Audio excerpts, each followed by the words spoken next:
चलो बच्चों, जैसे कि हम लोग मोज़ले पीरियोडिक टेबल भी देख लिए और long form of periodic table भी देख लिए और कैसे पीरियोडिक पोजीशन निकाला जाता है ये भी हम लोग देख लिए। तो आज हम इन दोनों को रिलेट कर लेते हैं। कि इसका कौन सा ग्रुप उसके कौन से ग्रुप से रिलेट करेगा। तो आज हम पढ़ेंगे relationship between modern periodic table and Moseley periodic table. बहुत सिंपल सी बात है।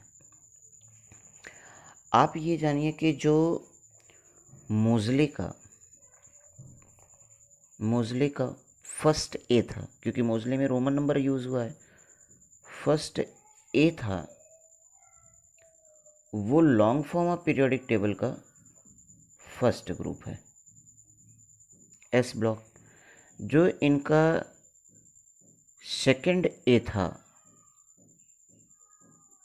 वो यहाँ पर जो है वो सेकंड ग्रुप है। जो यहाँ पर इनका थर्ड ए था, वो इनका 13 है, 13 ग्रुप। फोर्थ ए 14th है, फिफ्थ ए 15th है, सिक्स्थ ए 16th है, सेवेंथ ए 17th है। क्लियर। जो इनका ज़ीरो ग्रुप था, ज़ीरो ग्रुप, वो long form of periodic table का 18th ग्रुप है। क्लियर। ये ध्यान से समझिएगा। पीरियड में कोई चेंज नहीं है, न लॉन्ग फॉर्म में यानी न मॉडर्न पीरियोडिक टेबल में, न मोज़ले में। सिर्फ ग्रुप की वेरिएबिलिटी है यहाँ पर, सिर्फ यहाँ पर ग्रुप की वेरिएबिलिटी है। क्लियर। ये बात समझ में आई। फिर इसी तरीके से दूसरा पॉइंट हम बता देते हैं कि जो इनका फर्स्ट बी है, वो 11th ग्रुप है। जो इनका सेकंड बी है, वो 12th ग्रुप है। जो इनका थर्ड बी है, वो थर्ड ग्रुप है। जो इनका फोर्थ बी है, फोर्थ ग्रुप है। फिफ्थ बी है, फिफ्थ ग्रुप है। सिक्स्थ बी है, सिक्स्थ ग्रुप है। सेवेंथ बी है, सेवेंथ ग्रुप है। और आप ये देखिए, जो इनका एट्थ ग्रुप है, इनका जो एट्थ ग्रुप है, वो लॉन्ग फॉर्म पीरियोडिक टेबल में 3 ग्रुप है, एट्थ ग्रुप, नाइन्थ ग्रुप और 10th ग्रुप है। यानी कि मोज़ले पीरियोडिक टेबल का एट्थ ग्रुप जो है, वो long form of periodic table या मॉडर्न पीरियोडिक टेबल का क्या है कि वो 3 ग्रुप्स है, eighth group, ninth group, 10th group. ठीक है। मोज़ले पीरियोडिक टेबल में लेंथेनाइड सीरीज़ और एक्टिनाइड सीरीज़ का पोजीशन वही है, बाहर है, outside of the periodic table है, और यहाँ पर भी। ठीक है। अब आप ये जानिए एक और भी point, lanthanide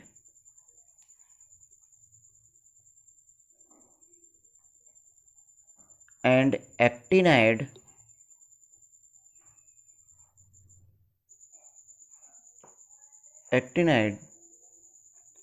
members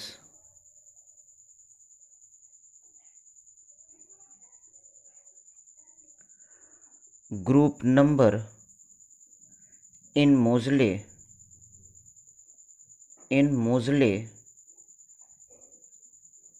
B,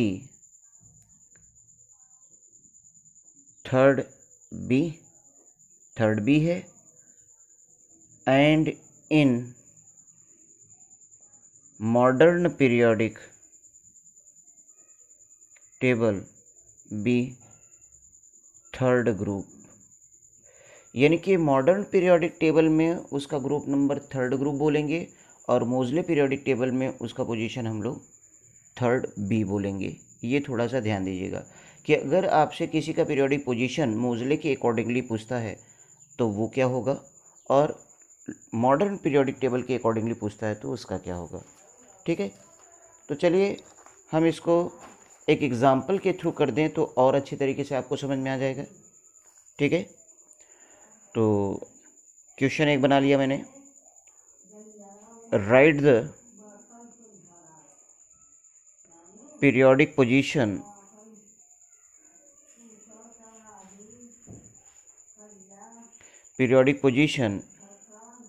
in Moseley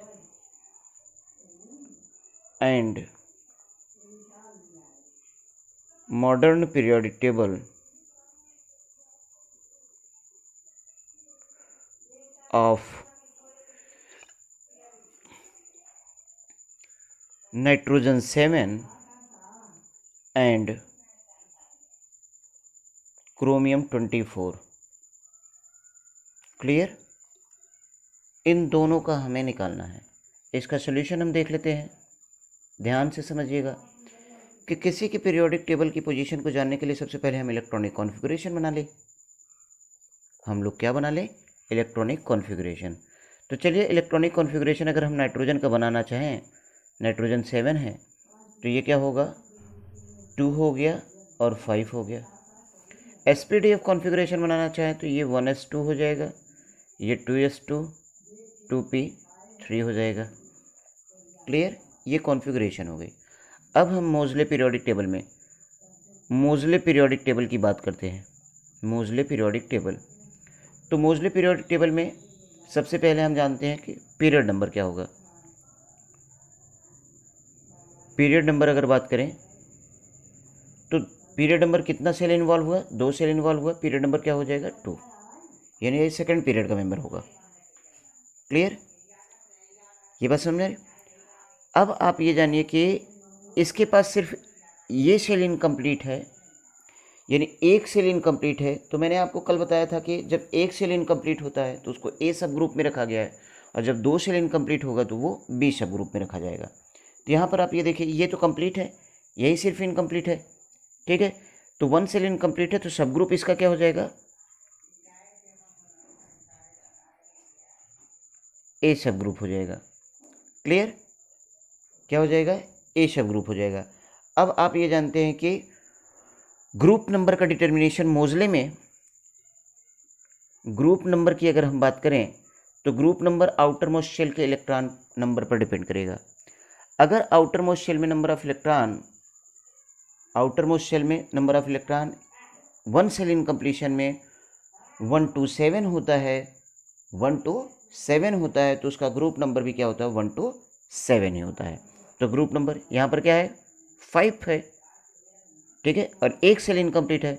मैंने आपको बताया कि if in electronic configuration only 1 cell incomplete then group number be depends on the outer most shell number of electron पर। अगर वो आउटर मोस्ट शेल में नंबर ऑफ इलेक्ट्रॉन 1 to 7 होगा तो उसका ग्रुप नंबर क्या होगा, 1 to 7 ही होगा। तो यहाँ पर 5 है तो ये आपका क्या होगा, 5th ग्रुप हो जाएगा। कौन सा ग्रुप हो जाएगा, 5th group. Periodic position second, यानी ओवरऑल हम इसको बता सकते हैं 5th ए ग्रुप का है। क्लियर, अब आप ये जानिए कि दूसरा मॉडर्न पीरियोडिक टेबल की बात कर लें। इस पे मॉडर्न पीरियोडिक टेबल, तो पीरियड नंबर यहाँ पर भी क्या होगा, 2 ही होगा। आप ये जानते हो कि मोज़ले पीरियोडिक टेबल और मॉडर्न पीरियोडिक टेबल में पीरियड नंबर का डिटर्मिनेशन, पीरियड नंबर का वेरिएशन नहीं है, क्योंकि पीरियड नंबर का वेरिएशन होता तो मैं एक्सप्लेन करता रिलेशन उसका, सिर्फ ग्रुप का वेरिएशन है।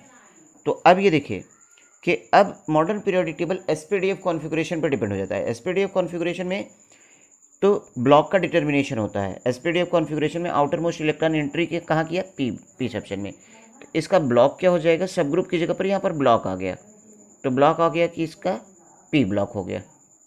क्या हो गया, पी ब्लॉक हो गया। अब ग्रुप नंबर कैसे निकालते हैं, तो आप जानते हैं कि if elements belongs in P block then its group number be group number अगर एलिमेंट्स बिलोंग करता है पी ब्लॉक में तो ग्रुप नंबर क्या होता है, वो equal to 10 plus number of electron of outer most S and P. फिर सुनिए, group number is equal to क्या होगा, group number is equal to 10 plus S electron plus P electron, S electron number, S subshell electron number plus P subshell electron number. तो आप ये जानिए of outer most cell, of outer most cell. तो आप ये देखिए, sorry, कि आप ये देखिए यहाँ पर तो 2 3 5 हो गया, वैल्यू क्या हो जाएगा 10 plus 2 plus 3 is equal to 15th group हो जाएगा। क्या हो जाएगा 15th ग्रुप, यानी इसका क्या हो जाएगा सेकेंड पीरियड पी ब्लॉक और 15th ग्रुप हो जाएगा, सेकेंड पीरियड पी ब्लॉक और 15th ग्रुप। इसी तरीके से हम क्रोमियम को देख लेते हैं। क्रोमियम 24, ये एक्सेप्शन कॉन्फ़िगरेशन है 2 8 13 1। तो न ये सेल इनकम्प्लीट है, न ये सेल कंप्लीट है, यानी यहाँ पर 2 सेल इनकम्प्लीशन हो गया। यहाँ पर क्या हो गया 2 सेल इनकम्प्लीशन। अगर कॉन्फ़िगरेशन करें एसपीडीएफ 1s2 होगा, 2s2 होगा, 2p6 होगा, 3s2 होगा, 3p6 होगा, 3d5 होगा और 4s1 हो जाएगा। क्लियर। तो अब यहाँ पर देखिए कि मोजले पीरियोडिक टेबल में अगर हम देखें मोजले के अकॉर्डिंगली पीरियड नंबर इसका क्या होगा,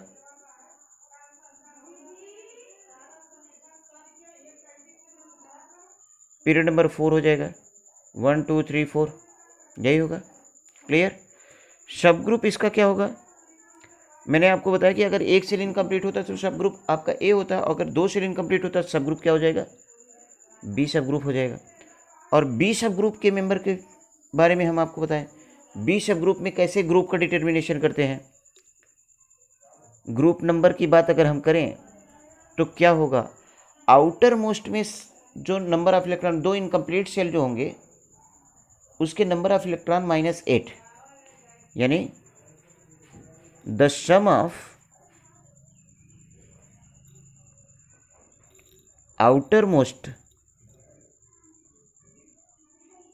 cell, the sum of outermost cell, outermost both cell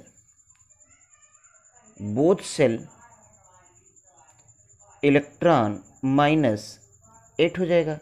तो अब यहाँ पर आप ये देखिए 13 - 1 क्या हो जाएगा, 13 1 14 हो जाएगा,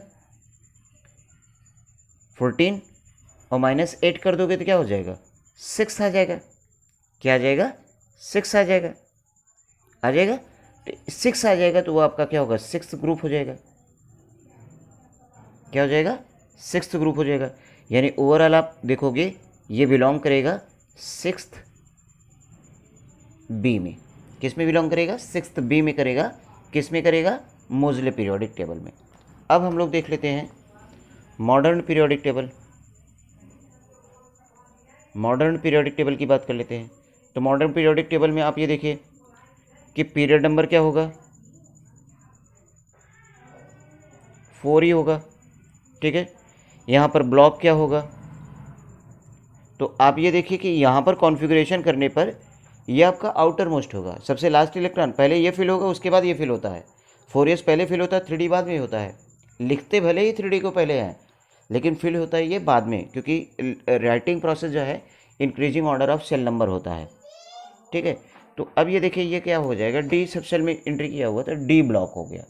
क्या हो गया डी ब्लॉक। क्लियर। और आप ये जानते हैं कि डी ब्लॉक के मेंबर का ग्रुप नंबर डिटर्मिनेशन के लिए क्या होगा, group number is equal to क्या हो जाएगा, ग्रुप नंबर वो क्या होता है the sum of n-1 d and ns electron. तो n-1 d में 5 इलेक्ट्रॉन है प्लस 1 इलेक्ट्रॉन, टोटल क्या हो जाएगा 6th। यानी ये 6th ग्रुप का मेंबर होगा। मॉडर्न पीरियोडिक टेबल में ये 6th ग्रुप का मेंबर होगा। मोजले पीरियोडिक टेबल में ये सिक्स्थ होगा, लेकिन बी सब ग्रुप का होगा वो। क्लियर। वैसे भी आप जानते हैं मोज़ले पीरियोडिक टेबल हो और मॉडर्न पीरियोडिक टेबल में जब वो आपका बी सब ग्रुप में आ जाता है, कहाँ जाता है, बी सब ग्रुप में आ जाता है, बी सब ग्रुप में आ जाता है, तो ग्रुप नंबर जो होते हैं वो बस यहाँ पर वेरी मिलते हैं। बाकी थर्ड है, फोर्थ है, फिफ्थ है, सिक्स्थ है, सेवन्थ है। यहाँ डिफरेंट मिलेगा, यहाँ डिफरेंट मिलेगा। क्लियर। ये ध्यान दीजिएगा। बात सबको समझ में आ रही है? क्लियर। ये सभी को समझ में आ गया? ठीक है। Periodic position of an element in Moseley periodic table and modern periodic table, ये दोनों समझ में आ गया? ठीक है बेटा। तो चलिए, ये हमारा रहा सारे पीरियोडिक टेबल के बारे में। अब आज हम लोग स्टडी करेंगे पीरियोडिक प्रॉपर्टीज़ के बारे में। क्या जानना है हमें लोगों को? Periodic properties.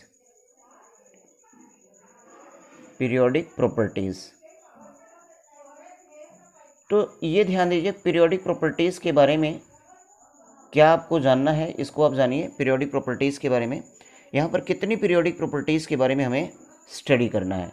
सबसे पहले हम लोगों को रेडियस। अब वो रेडियस हमारा एटॉमिक रेडियस, आयनिक रेडियस दोनों, ठीक है। फिर दूसरा हमें जानना होगा ionization potential, ionization energy, enthalpy,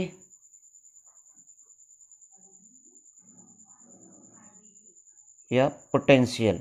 ये तीनों डिफरेंट चीज़ हैं, लेकिन प्रोसेस जो होगा सबके लिए एक ही होगा। फिर थर्ड हमारा electron gain enthalpy,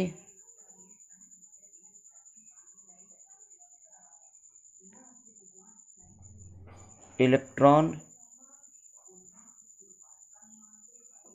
affinity. Clear. फिर आपको यहीं पर जो जानना है, इलेक्ट्रॉन एफिनिटी, इलेक्ट्रोनेगेटिविटी। क्लियर। क्या? इलेक्ट्रोनेगेटिविटी जानना होगा हम लोगों को, है ना। इलेक्ट्रोनेगेटिविटी भी जानना होगा। फिर हमें जानना होगा मेटेलिसिटी या metallic character and non मेटेलिसिटी।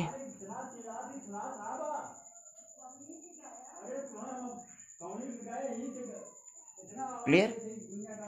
मेटेलिसिटी, non metallicity, ये भी हमें जानना होगा। क्लियर। ठीक है। तो कुछ इस तरीके से इतनी पीरियोडिक प्रॉपर्टीज़ के बारे में हम लोगों को स्टडी करना होगा। क्लियर। और यहीं पर हम लोगों को एक और भी चीज़ जाना होगा, वो डाइपोल मोमेंट। तो डाइपोल मोमेंट वो आपको केमिकल बॉन्डिंग में पढ़ा दूंगा। यहाँ पर अभी इतना पढ़ाऊंगा। रेडियस आपको आयोनाइजेशन एनर्जी, एंथैल्पी, पोटेंशियल पढ़ाऊंगा, electron gain enthalpy, electron affinity पढ़ाऊंगा, आपको इलेक्ट्रोनेगेटिविटी पढ़ाऊंगा और मेटेलिसिटी एंड नॉन मेटेलिसिटी पढ़ाऊंगा। ठीक। चलिए, सबसे पहले हम लोग स्टडी कर लेते हैं रेडियस। रेडियस क्या होगा हम लोगों का? एटॉमिक रेडियस के बारे में हम लोग पढ़ेंगे। ठीक है। सबसे पहला हम लोगों को एटॉमिक रेडियस। क्लियर। ये एटॉमिक रेडियस क्या होगा, इसको आप जानिए। कोई भी आइसोलेटेड गैसेस एटम अगर होगा, कौन होगा? आइसोलेटेड गैसेस एटम, जिसका ये न्यूक्लियस होगा और जिसका ये आउटर मोस्ट सेल होगा। यानी कि आउटर मोस्ट सेल ये हुआ और न्यूक्लियस ये हुआ। अब अगर इस आउटर मोस्ट सेल में ये इलेक्ट्रॉन यहाँ रिवॉल्व कर रहा है, तो इस न्यूक्लियस से इस इलेक्ट्रॉन के बीच का जो डिस्टेंस होगा, इसे ही आप बोलोगे एटॉमिक रेडियस। क्या जानोगे? Atomic radius. इसको हम डिफाइन करेंगे। क्या डिफाइन करेंगे? The distance between nucleus to outer most shell electron of an isolated gaseous atoms of an element is called atomic radius। ठीक है, यानी कि वो डिस्टेंस जो न्यूक्लियस से आउटर मोस्ट इलेक्ट्रॉन के बीच का होगा उसे ही आप बोलोगे एटॉमिक रेडियस। लेकिन वो आप ये देखिए, एटम के लिए वो आइसोलेट हो, अलग हुआ हो, गैसियस के फॉर्म में हो। किस फॉर्म में हो? गैसियस के फॉर्म में। अब इसी तरीके से अगर हम केटायन का रेडियस बोले, एज लाइक एस, आप ये कह सकते हैं कि केटायन का रेडियस, तो केटायन के रेडियस के लिए केटायन वर्ड बोल देंगे, एटम की जगह पर केटायन बोल देंगे। एनायन के लिए कहें तो एनायन बोल देंगे। बात समझ में आ रही? केटायन के लिए अगर यूज़ करें तो केटायन बोल देंगे, एनायन के लिए यूज़ करें तो एनायन बोल देंगे हम। तो ये देखिए, इसी तरीके से रेडियस ऑफ केटायन अगर बात करें हम, रेडियस ऑफ केटायन अगर बात करें, रेडियस ऑफ आयन, अब वो केटायन और एनायन दोनों हो जाए, केटायन एंड एनायन। ठीक है, यहां पर क्या बोलेंगे ये भी आप ध्यान दीजिए। The distance between nucleus to outer most shell electron of an ion, वो केटायन हो या एनायन हो, ठीक है, an ion is called ionic radius. ये चीज अब जानिए, ये आयनिक रेडियस हो गया। क्लियर? यानी कि यहां पर भी न्यूक्लियस से आउटर मोस्ट शेल के बीच का। अब एक चीज जानिए कि किसी एक एटम के केटायन और एनायन और एटम के रेडियाई में क्या रिलेशन होता है। रिलेशन अगर बनाना चाहे तो आप ये जानिए कि रेडियस ऑफ केटायन जो होगा वो सबसे छोटा होगा, रेडियस ऑफ एटम जो होगा वो उससे बड़ा होगा, और रेडियस ऑफ एनायन जो होगा वो सबसे बड़ा होगा। ये आप जानिए। जैसे अगर हम बात कर लें H+ हाइड्रोजन एंड H- में रेडियाई का ट्रेंड क्या होगा, तो RH+ का रेडियाई सबसे छोटी होगी, RH की रेडियाई उससे बड़ी होगी, और RH- की रेडियाई सबसे बड़ी होगी। क्लियर?